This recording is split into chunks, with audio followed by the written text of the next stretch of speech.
이번 시간에는요, 수시 모집의 전형별로 지원 전략, 그리고 실제 지원을 어떻게 좀 스마트하게 할 수 있을까를 살펴보도록 하겠습니다. 먼저 전형별 지원 전략을 좀 살펴보면요, 학생부 교과 전형의 이 경쟁률들은 보니까 지금 현재 대학에 가 있는 대학 3학년, 대학 2학년, 대학 1학년 요겠죠.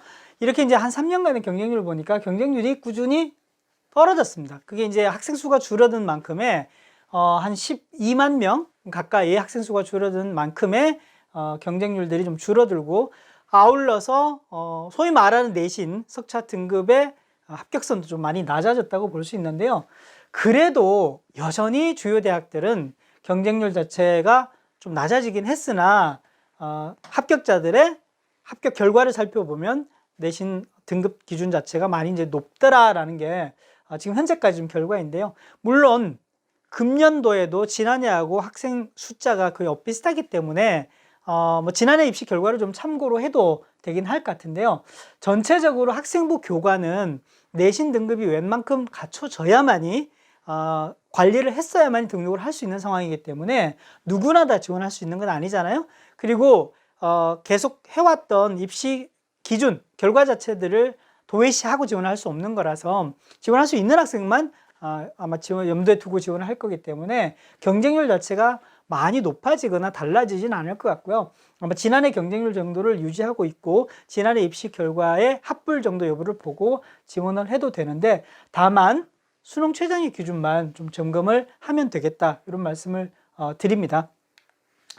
자, 수시 모집의 합격을 보니까요, 역시 내신 등급이 모든 걸 다 저한다고 말씀드렸는데, 이 내신 등급이 보니까 석차 등급이 지난해 발표된 고려대학교 수시 전형 결과에서 학교 추천 인한 학업 우수자 간에 다 1등급 중반 또는 2등급 중반 정도로 전형 유형별로는 좀 차이가 있지만 여전히 높은 등급을 가지고 있다라고 보셔야 되겠습니다. 그래서 아까 말씀드렸던 대로 지금 실제로는 우리 학생들 숫자가 많이 줄어들어서 결국 300명 기준일 때 1등급이 12명 나오다가 100명 기준이면 1등급이 4명밖에 안 나오잖아요. 그러니까 이 줄어든 인원만큼의 상위권의 석차 등급을 가진 학생들이 없기 때문에 합격률이 많이 낮아질 거라고 생각을 했죠. 그리고 실제로도 그렇게 하고 해왔고, 근데 하지만 지난해 입시 결과 자체는 아까 말씀드렸던데 인원이 금년하고 크게 다르지 않기 때문에 이렇게 나온 입시 결과 자체를 모집 단위별로 좀 정리를 해보시고, 또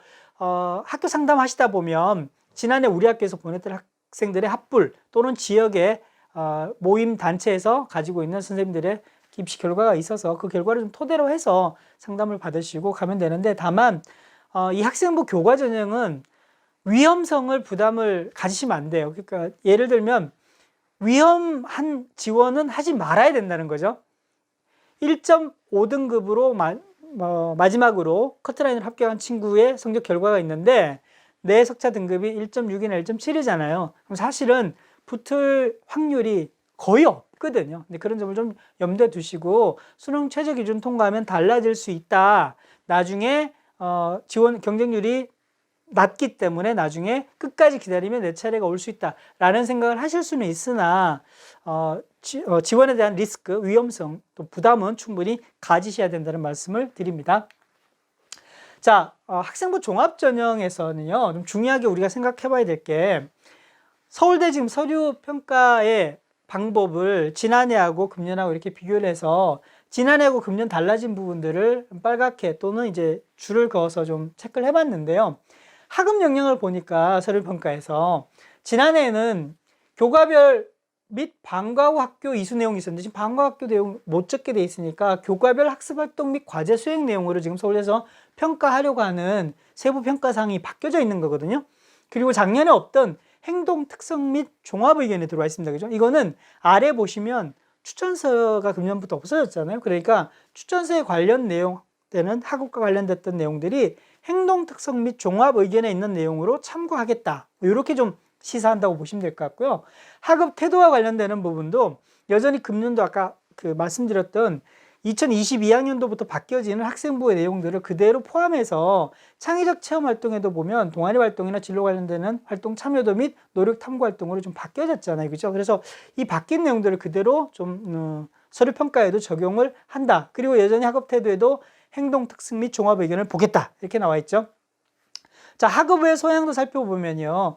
동아리 활동에서도 동아리 및 자율활동으로 바뀌어졌고요. 행동 특성 및 종합 의견 들어와 있습니다. 그래서 좀 간략하게 정리를 했습니다만 이 서울대뿐만이 아니라 다른 대학들도 바뀌어진 서류 종합 평가의 평가 항목들이 있을 겁니다. 그래서 학생부에 바뀌어진 내용들을 토대로 해서 내가 가지고 있는 학생부의 영향력, 내가 가지고 있는 학생부의 얼마만큼 우수한지를 판단할 때 이전 기준보다는 바뀌어진 내용으로 다시 한 번만 더 재점검을 해보시면 좋겠다는 말씀을 당부를 드립니다.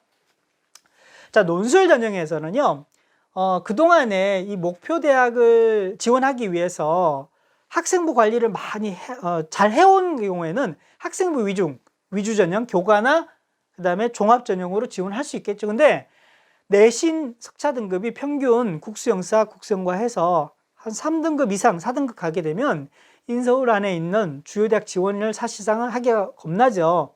해도 가능성이 없어 보이고요. 그러면 논술 전형에 대한 기대를 많이 하게 되죠. 또 정시 모집으로 내가 목표 대학에 갈 수 있는 가능성이 훨씬 더 높은 경우에는 수능 시험을 보고 나서 판단해 보고 싶은 거죠. 그럼 수능 이후에 있는 논술.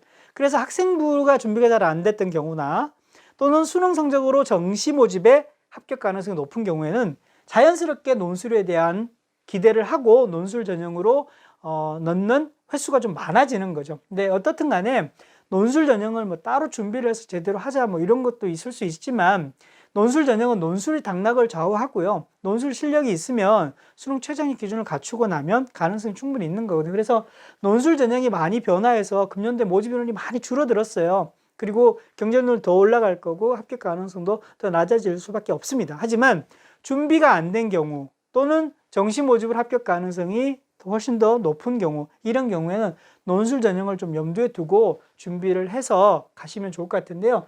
어떻든 지금 한 가지 좀 팁을 드리자면 논술 준비를 지금 당장 해야 되느냐? 그건 정시 모집에 수시 모집보다 훨씬 더 높은 수준으로 갈 수 있으면 수능에 더 집중하는 게 맞고요. 그 수능 이후에 그래도 여유 시간이 좀 되면은 논술 준비를 해야 되는 게 맞다. 이렇게 좀 판단을 하셔야 될 것 같아요. 그래서 제 말씀은 수능보다 논술을 먼저 준비하고 시간 할애를 많이 하지 마라. 그죠? 염두에 두고 지원을 하되 이렇게 좀 당부를 드립니다.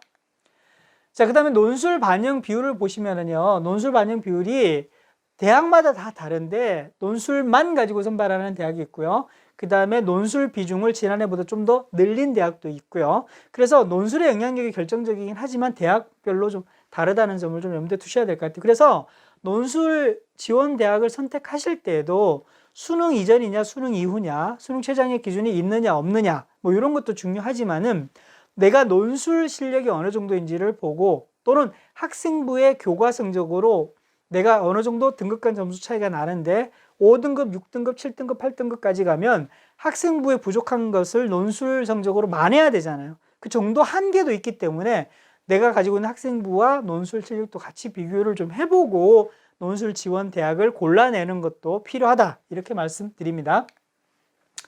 자, 수시 모집의 입시 결과들을 좀 살펴보니까요.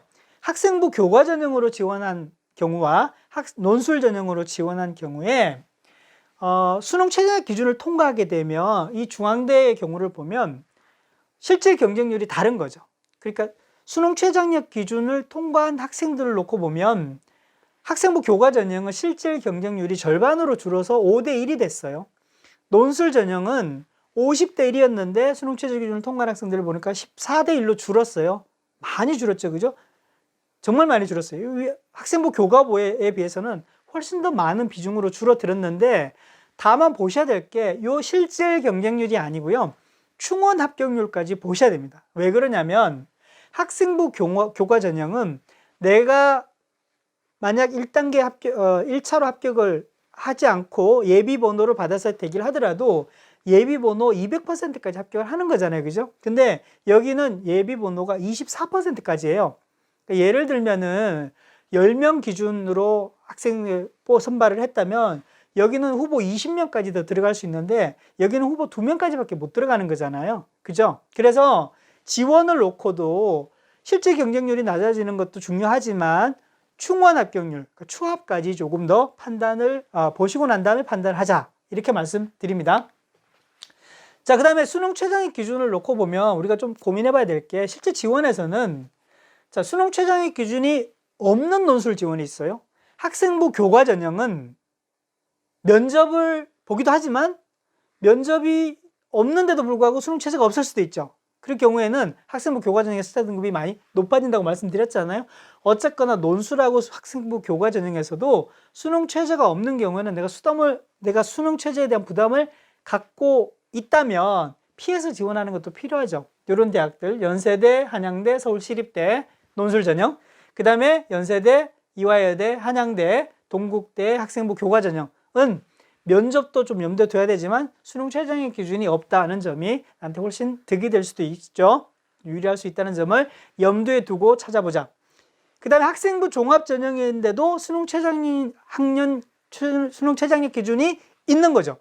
이런 경우에는 나한테 훨씬 더 불리해질 수도 있는 겁니다. 학생부 종합 전형으로 내가 교과나 비교과 준비도 잘 해왔고 면접에 대해 강점도 있고 내가 자기소개서도 잘 쓸 수 있는데 수능 최저학력 기준이 안 될 경우에는 합격 가능성이 낮아지잖아요. 이럴 경우에는 좀 배제할 수도 있다는 점을 좀 염두에 두셨으면 좋겠고요. 지방거점 국립대학은 수능 최저학력 기준이 대부분 있다고 보셔야 됩니다. 그래서 직업국을 골라서 내신만으로 되겠다 이런 건 생각지 마시고 반드시 높진 않지만 수능 최저학력 기준이 있다는 점을 염두에 두셔야 됩니다. 자, 그 다음에 금년도에 들어와서 학생부 교과 전형 주로 지원하실 때 공통 과목이나 일반 선택 과목에 있는 석자 등급뿐만이 아니라 진로 선택 과목에 보면 성취도 A, B, C를 반영하는 대학들이 있고 반영하지 않는 대학들도 있습니다. 그죠? 그래서 만약 내가 진로 선택 과목을 봤더니 A, B, C 중에서 다 B, C, B, C 이렇게 반영해요. 그럼 진로 선택 과목의 성취도가 높지 않은 거죠. 그럴 경우에는 진로 선택 과목의 성취도를 반영하지 않는 대학을 선택해야 되겠죠. 근데 내가 전부 다 A예요. 진로 선택 과목에서 내가 부족한 게 없어요. 그럴 경우에는 진로 선택 과목을 실제 점수화해서 반영하는 쪽이 유리하겠죠. 물론 이 진로 선택 과목을 반영하더라도 공통이나 일반 선택 과목에 비해서 반영 비중은 10% 정도로 많지는 않습니다. 하지만 점수를 잃어버릴 수 있고 상대적으로 불리해 줄 수 있기 때문에 점검하자. 자, 그래서 고려대학교의 예시를 좀 봤더니요. 고려대학교는 진로 선택 과목의 과목별 성취도를 가지고 실제 점수화해서 가는데 이 예시를 보시면 예시를 받은 학생의 진로 선택 과목을 보면 만약에 이 학생이 지금 현재 B인데요. A를 받았다고 하면 A 기준이 1이잖아요. 1 플러스 여기 이제 32.4니까 100분의 32.4겠죠. 계산하면 1.324등급이 되는 거죠. 근데 이 학생은 실제로 B잖아요. 그죠? B면은 요 밑에 나오는 것처럼 계산해 보면 4, 그러니까 이제 32.4가 있는 등급을 찾아서 4 플러스 100분의 63.3이죠. 그렇게 하면 4.633등급이 나옵니다. 얘는 진로 선택 과목을 B를 받았는데 이 진로 선택 과목이 내가 만약 공통이나 일반 선택 과목까지 석자 등급이 괜찮으면 그 괜찮은 선택 과목에 얘가 까먹는 거죠, 점수를. 그래서 불리해질 수 있다는 걸 제가 설명을 드린 겁니다. 그래서 진로 선택 과목에 내가 전부가 다 A가 아닌 경우에 B하고 C가 있는 경우에 이거 실제 계산했을 때 내가 얼마만큼 불리해지는지도 좀 염두에 두고 지원을 하자. 이렇게 말씀드립니다. 수능 최저학력 기준의 충족이 말씀드렸던 대로 대학 3학년, 대학 2학년, 대학 1학년 이렇게 내려올수록 학생 수가 좀 줄어들어서 금년도는 이 대학 1학년 학생들이나 우리나 거의 엇비슷하긴 해요. 근데 하지만 지금 현재 줄어들 있는 만큼 수능 최저학력 기준을 충족할 수 있는 숫자가 지난해하고 거의 엇비슷해질 거예요. 상대평가의 개념으로 놓고 보면. 하지만 아까 제가 말씀드렸던 대로 영어 절대평가의 경우에는 이 90점 이상, 80점 이상의 숫자가 많아질 수도 있고 적어질 수도 있어요. 출제 난이도에 따라서. 하지만 영어는 금년에 난이도가 좀 있어요. 어려워요. 간접 연계, 그 다음에 실제 EBS 교재하고 연계되지 않는 부분 이외에 또 출제되는 부분도 있고 또 우리 학생들이 좀 염두에 둬야 될 게 이 영어 공부 자체가 등급만 넘으면 된다는 약간의 안일한 생각 뭐 이런 것 때문에 내가 목표한 등급을 못 채울 수도 있다는 점을 좀 염두에 두시고, 구모, 그 다음에 실제 수능까지 영어가 내가 목표로 해야 될 등급이면 이 등급 기준들을 조금 잘 살펴보시고 수시하고 실제 수능까지 조금 잘 정리를 하자, 이렇게 말씀을 드립니다. 자, 수시 모집에 다 뽑지 못하는 비율들은 정시로 2월 시키잖아요. 근데 해가 갈수록 입시 결과들을 살펴보면 수시 모집에 대부분의 학생들을 다 선발을 해버리고요. 정시로 2월을 시키지 않는데요. 지난해도 보면 인문계열의 경우에 주요 대학들은 물론 서울대, 연대, 고대 해서 19명, 27명, 48명을 수시에 다 못 뽑고 정시로 2월 했잖아요. 근데 이 숫자 자체가 점점 줄어들고 있어요. 그죠? 이만큼은. 지난해보다 좀 줄어들었다는 거예요. 자, 다 못 뽑아서 2월 시킨 인원이 보면 뭐 서울대 2명, 연세대 84명, 고려대 22명인데 더 줄어드는 인원은 19명, 27명, 48명이나 21학년도 이렇게 더 줄어들었잖아요. 자, 이런 경우는 앞으로 금년도 예상컨대는 요 인원들이 더 줄어들 가능성이 있는 거죠. 아까 말씀드렸던 대로 지난해하고 인원 학생 수가 비슷하고 수능 최저의 기준을 채울 수 있는 구도도 비슷한 거라면 이 인원이 더 줄어들거나 또 늘어나거나 뭐 이럴 가능성은 없죠. 거의 비슷하게 나올 가능성이 높으므로 수능 최저학력 기준을 통과하거나 또는 학생부 교과 전형에 뭐 중복 합격 통해 가지고 다 못 뽑고 수시에서 다 못 뽑고 정시로 2월 시킬 수 있는 학생들은 숫자는 그만큼 줄어들 거다. 또 한 가지는 정시 모집에 비해서 수시 모집 인원이 많이 줄었잖아요. 정시로 많이 선발하면서. 그렇다 보니까 2월 인원이 더 많지 않을 거다라고 예상해 볼 수 있습니다. 자, 이건 뭘 의미하냐면 수시 모집에 지나치게 상향 지원하면 안 된다는 것도 예고를 하고 있다로 받아들이면 좋을 것 같습니다. 자연계열은요, 작년에 수시 모집에 다 못 뽑고 정시로 2월 시킨 인원이 지난해하고 재작년하고 두 개 학년을 비교를 해보니까 서울대 147명이 줄고 연대, 고대는 50명, 60명 정도씩 이렇게 줄었어요. 그만큼 수시 모집에서 2월 되는 인원 숫자도 이렇게 자꾸 줄어드니까 수시 모집에 대부분 다 선발한다는 얘기잖아요. 인문계열하고 똑같아요. 자연계열이 많은 이유는 수시 모집에서 이 스카이도 지원하지만 의대도 지원하잖아요. 그러면 스카이를 포기하고 의대로 등록을 하는 경우가 많기 때문에 2월 되는 인원이 많아질 수밖에 없는 거거든요. 근데 이 인원 또한 아까 말씀드렸던 대로 금년에는 유지되거나 조금 더 줄어들 가능성도 있다. 왜? 수시 모집으로 선발하는 비중 자체가 많이 줄어들었기 때문에. 그리고 이제 한 가지 또 복병이 약학기 금년에 좀 처음으로 생겼잖아요. 6년제로 학부에 들어옵니다. 그죠? 그러면서부터 이렇게 수시에서 2월 시킬 수 있는 자체 숫자도 좀 더 줄어들 수 있다. 그럼 아까 인문과 마찬가지로 수시 지원에서 반드시 합격해야 될 경우에는 안정적인 지원도 조금 더 고려해야 된다라고 경고를 하고 있다고 말씀드릴 수 있습니다.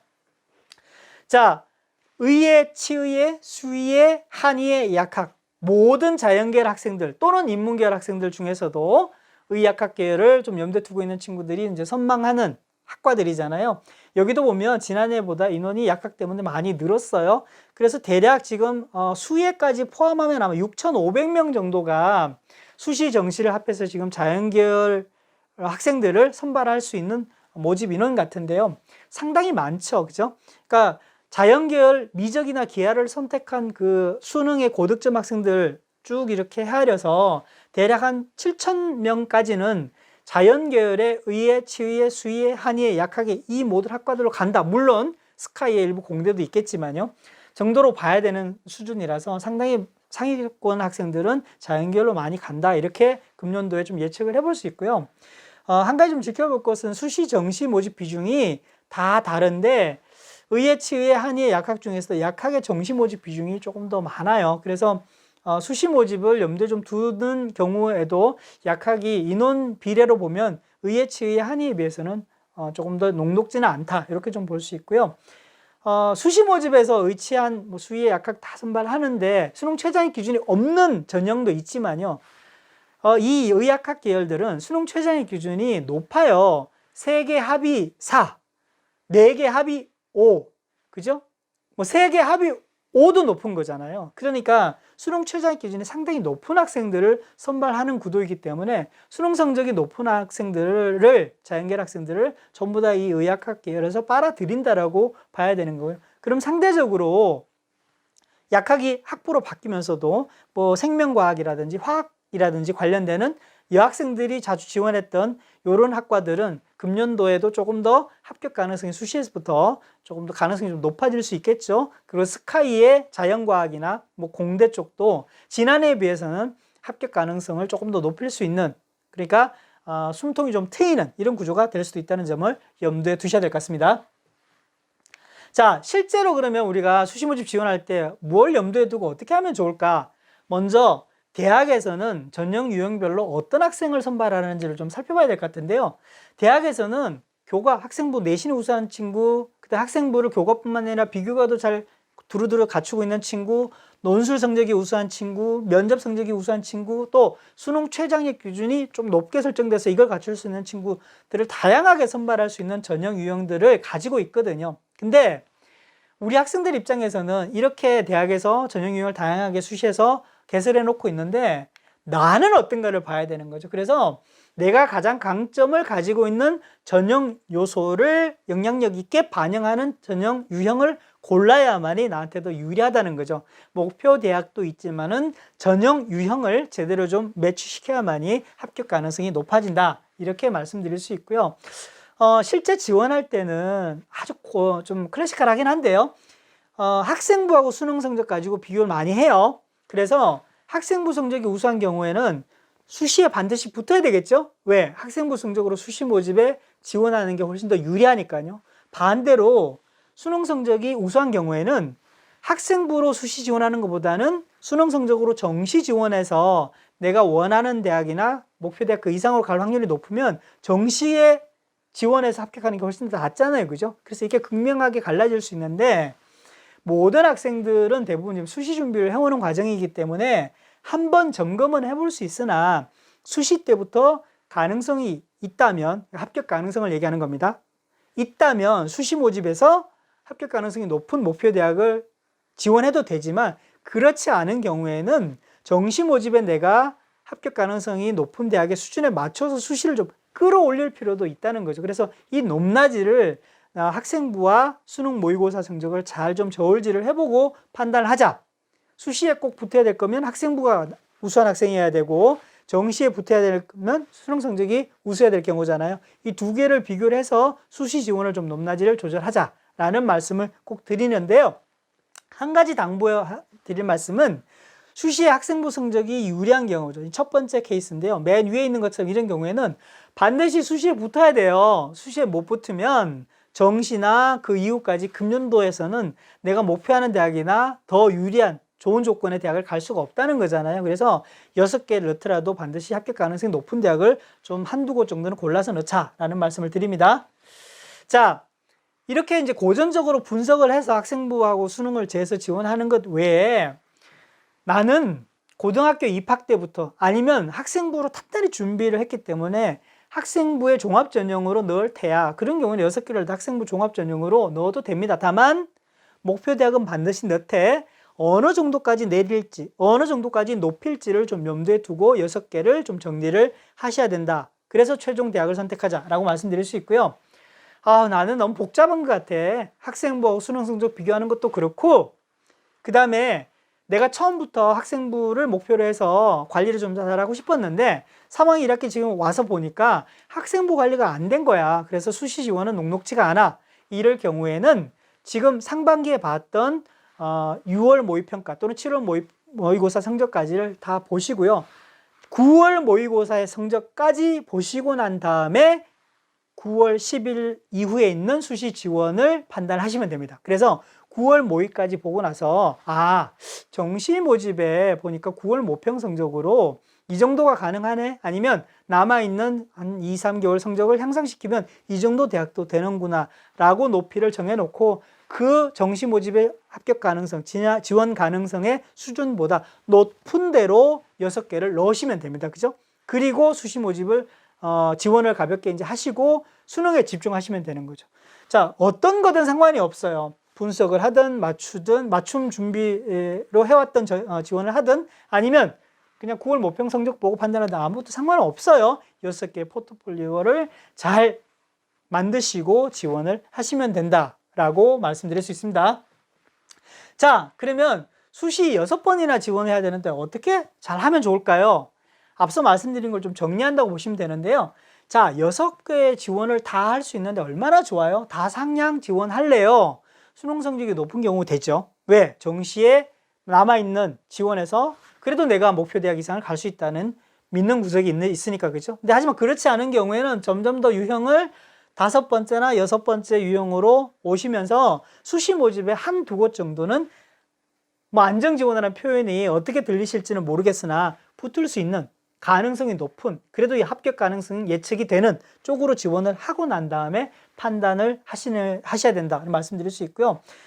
저는 뭐 물론 이제 학교 상담이나 또 다른 상담 받으시면서 좀 다르실 수 있습니다만 수시 6번의 지원이잖아요. 그래서 목표 대학은 반드시 지원을 하나 뭐 넣고 난 다음에 그 이상이든 또는 그 이하의 안정성이든 지원을 좀 염두에 두고 가시면 좋겠다라는 걸 조금 더 권하거나 아니면 살펴보시라고 말씀드리고요.